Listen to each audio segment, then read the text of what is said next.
नमस्कार प्रणाम। हम संजय आजाद। आज हमनी के पूरा छपरहिया तारका के टीम एक संगे इकट्ठा भइल बानी स। ये खुशी में इकट्ठा भइल बानी स कि आज हमनी के एगो जौन वीडियो बा मोबाइल चोरी करके ले गईल उ 70,000 व्यूज पार कर चुकल बा। जौना का खुशी में हमनी का रोलन के दुलार आशीर्वाद के स्नेह के चलते आज केक काटे के प्रयोजन कैले बानी स।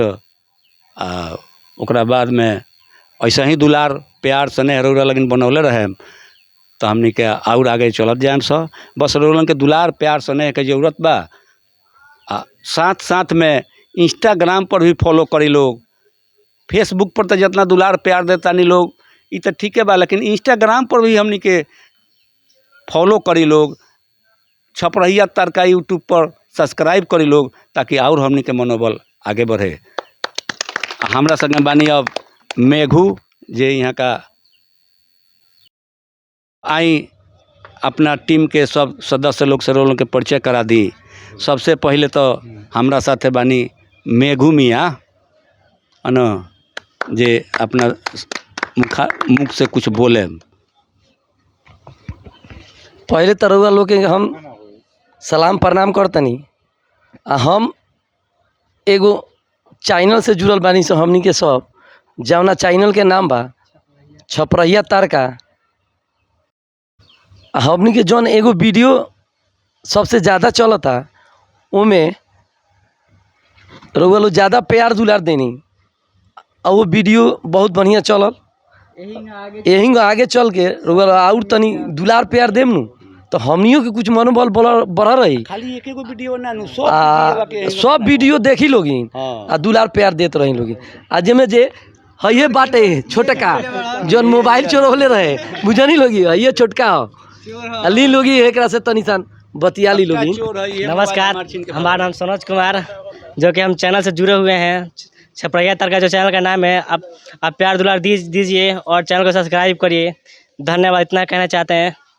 नमस्कार, मेरा नाम नन्हे कुमार। छपरहिया तारका से हम लोग संजय कुमार